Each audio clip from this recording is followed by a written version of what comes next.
আচ্ছা দেখো, আজকে থেকে তোমাদের যে সাজেশন দেওয়া আছে, পরিসংখ্যান নিয়ে একটা সাজেশন দেওয়া আছে। সাজেশনটা যদি তোমাদের সংগ্রহ করা না থাকে তাহলে সংগ্রহ করে নিবা।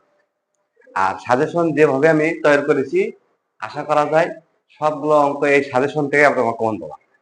আর এই সাজেশনে যতগুলো অঙ্ক আছে সবগুলো তোমাদের আমি সলভ করে দেব। ঠিক আছে, তাহলে সাজেশনটা শুরু করি। প্রথমে আমরা পরিসংখ্যান শুরু করব, তারপরে পরিসংখ্যানের সংক্ষিপ্ত হওয়ার পরে সৃজনশীল, তারপরে সৃজনশীলের পরে ধরো অন্য সেট, যেমন ধরো ত্রিকোণমিতি শুরু করলাম অথবা জ্যামিতি শুরু করলাম। আগে সংক্ষিপ্ত, তারপরে পুরো সিলেবাস।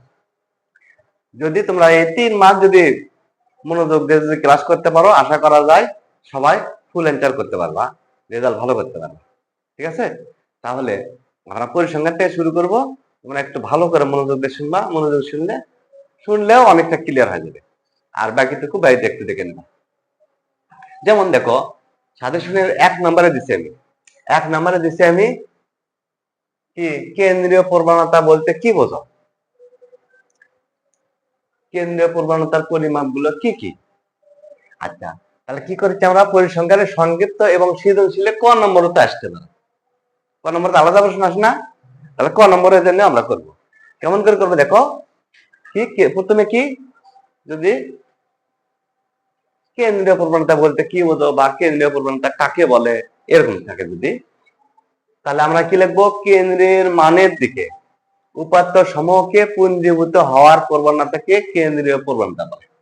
ঠিক আছে, কেন্দ্রীয় প্রবণতার পরিমাপ যদি থাকে যে কয় প্রকার, তাহলে কয় প্রকার, 3 প্রকার।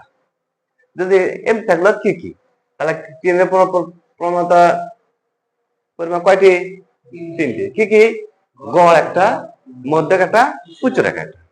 এই প্রশ্নের সমাধানে কি সমস্যা আছে ভাই, একটু দেখে নিন। আচ্ছা, নাম্বার 2, সাজেশনের সিরিয়াল অনুসারে অল্প কয়েকটা প্রশ্ন দিচ্ছি, মাত্র 11টা প্রশ্ন পড়লে ইনশাল্লাহ সব প্রশ্ন কম পাবা। দেখো 2 নম্বর আছে উদাহরণ সহ বিচ্ছিন্ন অবিচ্ছিন্ন চলকের বর্ণনা দাও। তাহলে বিচ্ছিন্ন কি, যে চলকের মান শুধুমাত্র পূর্ণ সংখ্যা হয় তাকে বিচ্ছিন্ন চলক বলে। পূর্ণ সংখ্যাটা কি জিনিস, পূর্ণ সংখ্যাকে জানা লাগবে লাই, যে সংখ্যাটা গোটাল হয়, অর্ধেক হয় না।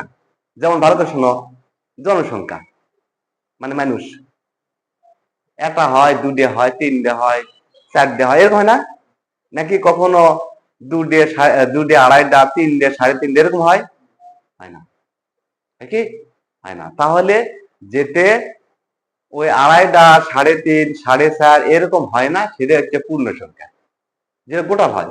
যেমন হাতির সংখ্যা, হাতি কটা হয়, একটা হবি না, দুটো হবি না, তিনটে হবি, চারটে হবি, এরকম না। তাহলে হাতির সংখ্যা কি, বিচ্ছিন্ন চলক। তাহলে আমরা লিখবো, আমরা যে চলকের মান শুধুমাত্র পূর্ণ সংখ্যা হয় তাকে বিচ্ছিন্ন চলক বলে। যেমন কি, জনসংখ্যা গোটালে হয়, অর্ধেক হয় না। হাতির সংখ্যা, পাখির সংখ্যা, গাভীর সংখ্যা, এগুলো কি বিচ্ছিন্ন চলক, মানে অর্ধেক হয় না। ঠিক আছে, এবার আমরা করব অবিচ্ছিন্ন চলক। যে চলকের মান যে কোনো বাস্তব সংখ্যা হতে পারে তাকে কি বলে, অবিচ্ছিন্ন চলক বলে। যেমন ওজন কিন্তু 1 কেজি হয়, 2 কেজি হয়, 2.5 কেজি হয়, 3.5 কেজি হয়, 7.5 কেজি হয়, তাই না। যেগুলো অর্ধেক পর্যন্ত হয়, তাপমাত্রা, উচ্চতা, এলে কি উচ্চতা 7.5 ফুট হয় না, 5.5 ফুট হয় না, দিলে হয় 3.5, 4.5 এই ধরনের হয় দিলে সেগুলো কি অবিচ্ছিন্ন চলক, মনে থাকবে। তাহলে হতে পারে তাদের কি বলে, অবিচ্ছিন্ন চলক বলে। উদাহরণ কি, ওজন দিছি, তাপমাত্রা দিছি, তাহলে কি উচ্চতা দিচ্ছি, এইগুলো কি অবিচ্ছিন্ন চলক। ঠিক আছে না, পারা যাবে না। আচ্ছা, নাম্বার 3 নম্বর সাজেশন দেওয়া আছে। দেখো 3 নম্বর দেওয়া আছে 18, 7 এরকম দেওয়া আছে, মাঝখানে একটা কে সংখ্যা দেওয়া আছে না। আচ্ছা, এই সংখ্যা দেওয়া আছে, দেখো 2, 4, 6, 8, 9টা সংখ্যা দেওয়া আছে। সংখ্যাগুলো বড় দেওয়া আছে কত, 15 হলে কে এর মান কত। কে না থেকে এখানে এক্স থাকতে পারে অথবা পি থাকতে পারে, এর মান কত সেটা তোমাদের নির্ণয় করতে হবে। কি বুঝতে পারেন আমার কথা? তাহলে কেমন করে নির্ণয় করবো আমি? ভালো কিছু আমি লিখবো অতএব